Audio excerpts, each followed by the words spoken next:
The factory floor in Kovrov was silent, except for the metallic scrape of a file against steel.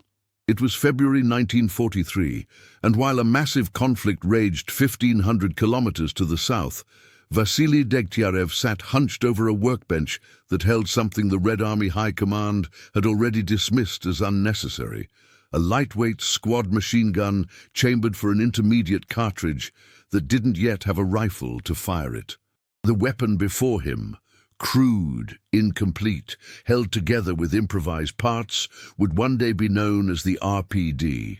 But on that frozen morning, it was simply another rejected proposal from a 63-year-old gunsmith whom younger engineers whispered had lost his edge, whose glory days designing the DP-27 and DSHK were behind him, and who refused to accept that the future of Soviet infantry firepower had already been decided by men who had never carried a weapon into a hostile environment. Degtyarev ran his calloused fingers along the belt feed mechanism he'd been redesigning for the third time. Outside, snow fell on a nation that had already endured immense losses. Inside, he worked on a weapon for a struggle that hadn't ended and a doctrine that didn't yet exist. The Red Army of 1943 operated under a firepower philosophy inherited from decades past. Soviet infantry squads were built around the Degtyarev DP-27, Degtyarev's own creation from 1927, a dependable but heavy 7.62 Kags 54 Mitsin R light machine gun that provided sustained fire but limited mobility.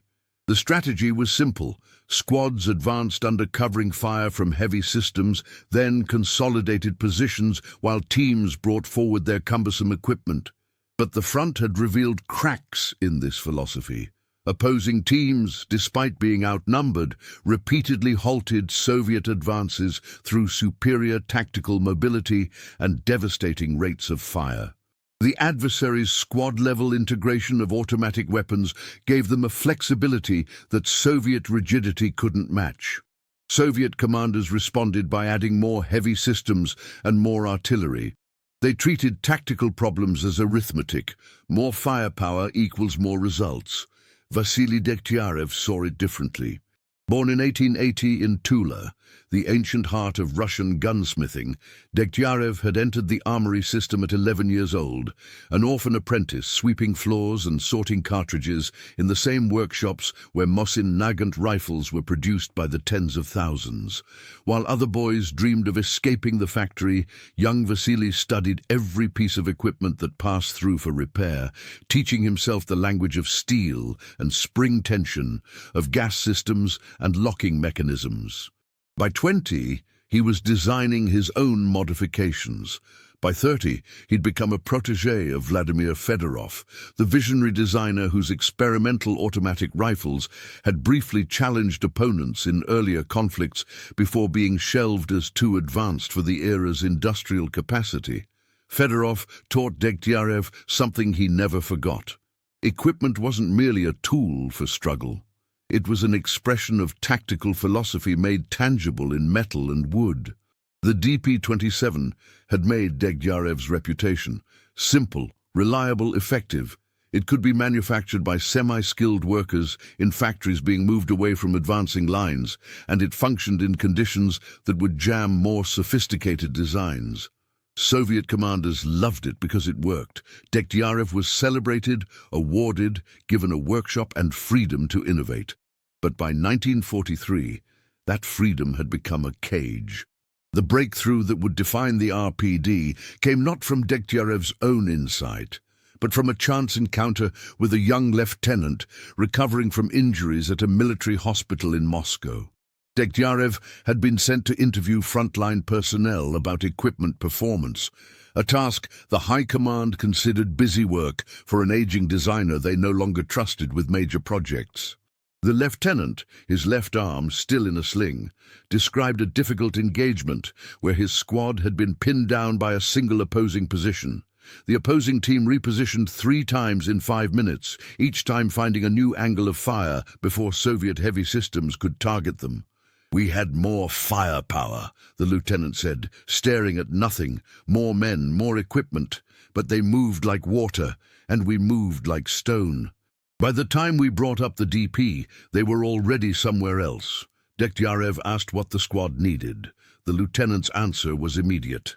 Something one man can carry and use from any position. Something that doesn't need a two-man team. Something that moves when we move. That night, Degtyarev returned to Kovrov with a design sketch that would surprise the Ordnance Committee. If stories like this make you question what you do when everyone says you're wrong but you know you're right, tell us in the comments. And stay with us for the next chapters. How long can you keep building what no one wants to see? The prototype took shape in stolen hours. Degtyarev worked mostly at night when the younger engineers had gone home, and the workshop belonged to him and the hum of distant machinery. The RPD was unlike anything in the Soviet inventory, built around the experimental 7.62 x 39 mm intermediate cartridge that existed only in limited quantities, designed for a carbine that hadn't been adopted. The equipment fed from a belt carried in a drum beneath the unit. It weighed less than 8 kilograms loaded. It could be used accurately from the shoulder, hip, or prone position. Every design choice violated established doctrine. In the Kovrov workshop, traditions ran deep. The city had been producing equipment since before the revolution, and the men who worked the lathes and presses knew what the Red Army wanted. Heavy, reliable, proven. Degtyarev's new design looked fragile by comparison, almost toy-like. "You're wasting time, comrade designer," said Pyotr, one of the senior machinists who had helped build the original DP-27. "The leaders won't accept it. They never accept anything that contradicts the manual." "The manual was written for a past era," Degtyarev replied, adjusting the gas piston assembly. "And this current struggle uses the tools we have, not the tools you dream about." But Pyotr stayed late anyway, helping mill the receiver to tolerances tighter than doctrine required. There was something about watching the old man work, the quiet intensity, the refusal to accept that experience meant knowing when to quit, that pulled people in, despite themselves. By March 1943, Degtyarev had a functioning prototype. It operated correctly. It cycled. It didn't fail or jam. He requested a demonstration before the main artillery directorate. The committee met in a Moscow office that smelled of cigarette smoke and old wood. The chairman was a high-ranking official who'd earned his position through political reliability rather than field experience. He stared at the RPD as though Degtyarev had presented him with a children's toy. "Comrade Degtyarev," he said with the patience of a teacher correcting a slow student, "the Red Army has already determined its requirements for squad automatic equipment. The DP-27, your own design, I note, adequately fulfills this role. What you've brought us is a solution to a problem that doesn't exist, chambered for a cartridge that hasn't been approved, feeding from a mechanism that contradicts established doctrine. Doctrine written for a different time," Degtyarev replied quietly. The room went cold. One did not contradict doctrine in that era's Soviet Union. One especially did not contradict doctrine while suggesting that the current approach was obsolete. "The DP-27 has served the nation faithfully," the official said, his voice hardening. "Are you suggesting, Comrade Degtyarev, that your earlier work was inadequate? I'm suggesting that the opposition has learned from it, and we haven't. The prototype was rejected." Degtyarev was quietly removed from priority projects and reassigned to research development, a bureaucratic exile that meant his designs would be filed and forgotten. Younger engineers at Kovrov, sensing the political winds, stopped seeking his advice. The RPD returned to his personal workshop, where it gathered dust beside other orphaned innovations. In the quiet weeks that followed, Degtyarev received a letter from his sister in Tula. She was worried. His wife had mentioned he wasn't sleeping, that he came home smelling of mechanical oil at 3 a.m, that he'd stopped talking about anything except a tool no one wanted. "You've done your part," she wrote. "You gave them the DP. Let someone else handle the next challenge." Degtyarev folded the letter carefully and placed it in his desk drawer beneath the rejection notice from the directorate. Then he returned to the workshop and began redesigning the feed mechanism for the fourth time. What would you sacrifice for something that might protect lives no one knows you're trying to save? Spring turned to summer, and the struggle consumed everything. Large-scale engagements followed the grinding advance through the region. Reports arrived in Kovrov as numbers on requisition forms. So many units lost, so many replacement barrels needed, so many components twisted beyond repair in conditions the original design had never anticipated. Degtyarev read the reports like coded messages. Between the lines, he saw the problem the directorate refused to acknowledge. Soviet squads couldn't keep pace with the adversary's tactical mobility. Heavy systems required time to set up and time to move, time that the opposition used to slip away or target exposed positions. The tactical reports were matter-of-fact, clinical, but Degtyarev had been to the front lines. He knew what the numbers meant. He knew that failed to maintain suppressive fire during tactical movement translated to young people falling because their equipment couldn't move when they needed it to move. In June 1943, a package arrived from the front. Inside was a battered DP-27 magazine, twisted and scorched, and a note from a sergeant Degtyarev had met during a factory visit years earlier. "Comrade Designer," the note read, "your DP saved me many times. This last time, we had to leave it behind because we couldn't carry it fast enough. I survived. 3 of my team didn't. I don't blame the tool. I blame that we asked it to be something it was never meant to be." Degtyarev kept the magazine on his workbench, next to the prototype that no one wanted. At home, his wife Elena watched him grow thinner, more distant. He still came to dinner when she called him, still sat at the table, but his mind was elsewhere. Calculating gas pressures, visualizing stresses, working through the engineering problems of making a belt-fed tool light enough for one person to carry. "Vasily," she said one night, "you're 63 years old. You've given them the DP, the DSHK, the PTRD. You've done enough. Let someone else solve this problem." "No one else sees it as a problem," he replied. "They see it as doctrine." "Then maybe doctrine is right." He looked at her then, really looked at her, and she saw something in his eyes that made her chest tighten, not anger, not stubbornness, but a kind of desperate clarity.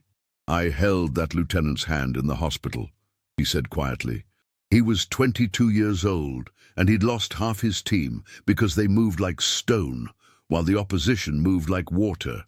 He didn't ask me for a better doctrine. He asked me for a tool that could move when he moved. "I can build it, Elena. I just need someone to let me." She reached across the table and took his hand. It was rough, scarred from decades of metalwork, trembling slightly from exhaustion. "Then build it," she said. "But don't forget to come home." By autumn 1943, the RPD had evolved through 6 iterations. Each version lighter, more reliable, more refined. Degtyarev tested them himself at the Kovrov proving grounds, using the equipment from every position he could imagine a person might use, standing, kneeling, prone, moving between cover. The tool worked. It worked better than he dared hope. But it remained locked in his workshop, a solution to a problem that Doctrine refused to acknowledge. Do you think you'd fight the system for what you believe works, or accept what Doctrine says is impossible? Comment which path you'd take, and share this episode with someone who loves real innovation stories from history. If everyone you trust says you're wrong, at what point do you start to believe them? Winter 1943 brought news from the front that changed everything, though Degtyarev wouldn't know it for months. Imposing defensive tactics were evolving faster than Soviet doctrine could adapt. Adversary teams were using portability to create overlapping fields of fire, then moving before Soviet heavy systems could be brought to bear. The loss rates spoke a language that even the directorate couldn't entirely ignore, though they framed the problem as insufficient support or inadequate training. Anything except a fundamental mismatch between doctrine and tactical reality. In Kovrov, Degtyarev continued his work with a quiet intensity that worried even Pyotr, who had become his reluctant collaborator. "You're building a tool for an army that doesn't exist," Pyotr said one night, helping adjust the drum feed mechanism. "The Red Army follows the path High Command dictates." "Then maybe it's time High Command listened to how the Red Army faces its end," Degtyarev replied. The breakthrough came in February 1944, almost a year after the original rejection. Degtyarev solved the persistent jamming issue that had plagued the belt feed system in cold weather. The solution was elegant, a spring tension adjustment that seemed obvious in retrospect, but had required hundreds of test cycles to discover. He completed 300 cycles without a single malfunction. The tool was ready. But ready for what? The Directorate had made their position clear. The 7.626 39mm cartridge remained experimental, unauthorized for general issue. Without official adoption of the intermediate cartridge, the RPD was a tool without supplies, a solution without a platform. Degtyarev wrote directly to several frontline commanders he'd worked with over the years, describing the equipment's capabilities. Most didn't respond. One wrote back with brutal honesty. "Comrade designer, your innovation is admirable, but I cannot request a tool that uses supplies I cannot obtain, built around a strategy my superiors do not accept. If you can change Moscow's mind, I will gladly test anything you build. Until then, I must work with what I have." It was the most honest response Degtyarev had received. It was also the most discouraging. In June 1944, everything changed. A major Soviet offensive revealed a crisis that no amount of support could solve. As forces advanced rapidly, supply lines stretched thin and heavy equipment lagged behind fast-moving infantry. Opposing forces repeatedly escaped by moving faster than Soviet squads could maintain fire during pursuit. A young officer named Mikhail Kalashnikov, recovering from injuries and working on his own rifle design, wrote a field report that reached the highest levels. The report was blunt. "We enter locations and find them abandoned minutes before our arrival. The opposition withdraws their automatic teams faster than we can reposition our heavy equipment. We need squad-level automatic fire that moves at infantry speed, not support tools that personnel must wait for." The leadership, famously impatient with Doctrine when it didn't produce results, ordered a review of rejected proposals.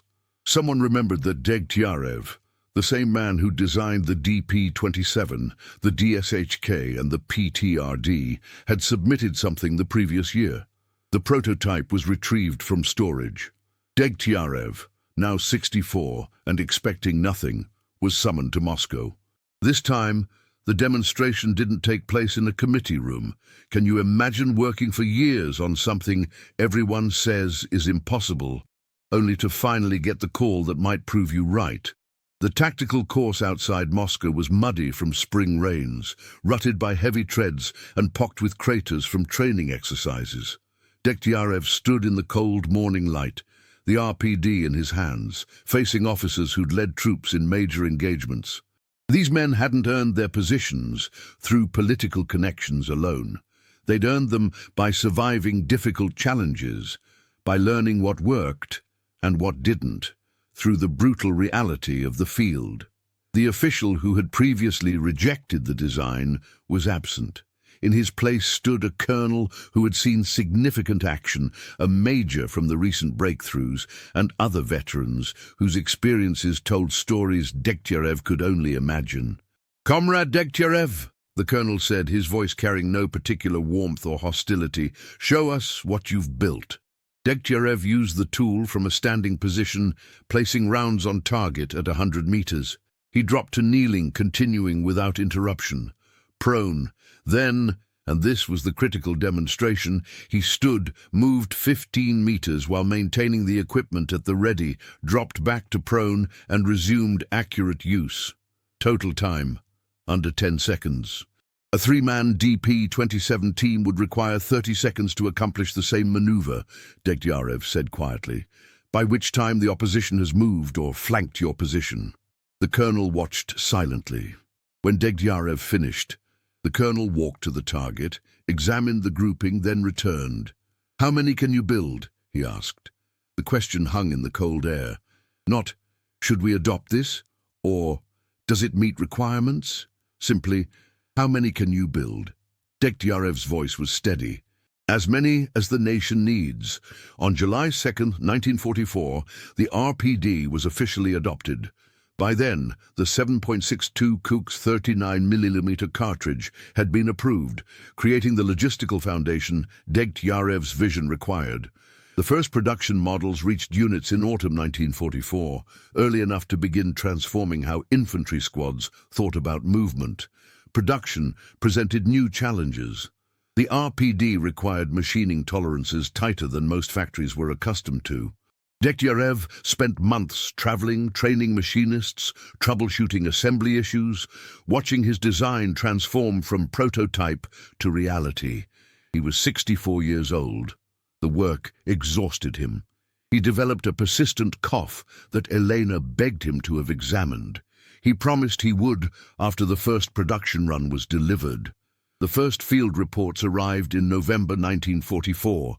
A squad had used the RPD to suppress an opposing strongpoint while moving across open ground, a maneuver that would have been impossible with the DP-27's weight. Loss rates, 0. Position, neutralized. More reports followed. Some praised the mobility, others noted problems. The drum was vulnerable, the equipment required frequent cleaning, and some units struggled with the new cartridge's ballistics. Degtyarev read every report and began designing improvements. But the fundamental concept was proven: squad-level automatic fire that moved with the personnel, not behind them. The struggle in Europe ended in May 1945. Degtyarev stood in his workshop in Kovrov, holding the latest RPD, listening to the factory sirens celebrating. He thought about the lieutenant from the hospital. He wondered if the young man had survived, if he'd ever seen the tool his question had inspired. He thought about the sergeant who'd sent him the twisted magazine. He hoped the man's team had been issued one of the new tools. Mostly, he thought about all the iterations that hadn't worked, the nights spent redesigning failed mechanisms, and all the moments when giving up would have been easier. The RPD worked. Personnel were using it. That was enough. How do you measure the worth of something that protects lives you'll never meet? Between 1945 and 1960, the RPD became the template for infantry doctrine worldwide. Every motorized rifle squad in the army was built around an RPD operator, whose ability to provide sustained fire while keeping pace with movement fundamentally changed how forces conducted operations. The equipment's influence extended beyond borders. Various armed units across Southeast Asia, various international forces standardized on RPD-equipped squads. Liberation movements received training that assumed this level of firepower at the squad level. The RPD defined what theorists would later call a squad doctrine, the integration of light automatic tools into small unit tactics that allowed rapid maneuver without sacrificing fire support. Developments in other nations were direct responses to the tactical flexibility that RPD-equipped squads demonstrated during subsequent confrontations. Vasily Degtyarev lived to see his tool become doctrine, though he spent those years refining rather than celebrating. The persistent cough became serious in 1948. He recovered, but never fully. Elena watched him grow frailer, watched the workshop visits become shorter, watched the man who'd spent 60 years working with metal finally forced to accept that steel lasts longer than flesh. In January 1949, days before Degtyarev's passing, a young sergeant visited him. The sergeant had used an RPD through final regional engagements, and he wanted the old designer to know that the tool had saved his team during an ambush when their ability to respond while moving had prevented them from being surrounded. Degtyarev, frail and tired, asked only one question. "Did it work when you needed it most?" The sergeant nodded. "Every time." Degtyarev smiled. "Then I built it right." Vasily Degtyarev passed away on January 16, 1949, honored for his contributions to military science. Official accounts focused on his earlier work, the tools whose names were widely known.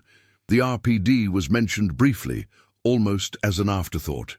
But in military academies and after-action reports from various conflicts, the RPD was studied not just as a tool, but as a tactical revolution. It proved that flexibility mattered more than raw power, that mobility could matter more than high-level coordination, and that sometimes the way to succeed was to question the doctrine of the past. The tool that High Command had dismissed as a solution to a non-existent problem became the challenge other forces spent decades trying to address. The RPD remained in service until the 1960s, when it was gradually replaced by newer designs that owed everything to Degtyarev's vision. By then, the strategy the RPD had enabled had become so fundamental that few remembered it had once been rejected. The equipment that changed how forces thought about firepower was built by a man who'd been told he was too old to understand modern needs. The mind behind it wasn't a general, but a craftsman who'd spent 50 years learning to listen to what personnel needed rather than what doctrine demanded. In the end, it wasn't just the RPD that endured. It was the principle Degtyarev had insisted upon, that tools must serve the people who carry them, not the strategies that precede them. The factory floor in Kovrov is quiet now, but somewhere in the world, an instructor is teaching a team how to move and respond simultaneously, how to maintain fire during tactical movement, and how to integrate automatic tools into maneuvers. They're teaching Degtyarev's philosophy, even if they've never heard his name. That's the nature of true revolutions. The tool becomes history, the strategy becomes invisible, and the mind behind it all becomes a part of the manual, teaching people who'll never know they're learning from a man whose ideas were once called obsolete. If this story reminded you that changing the world often means being right before anyone believes you, subscribe to the channel, tell us which country you watch from, and invite someone to revisit history with us in the next story. When your name is forgotten, but your work helps others return home safely, is that victory or sacrifice?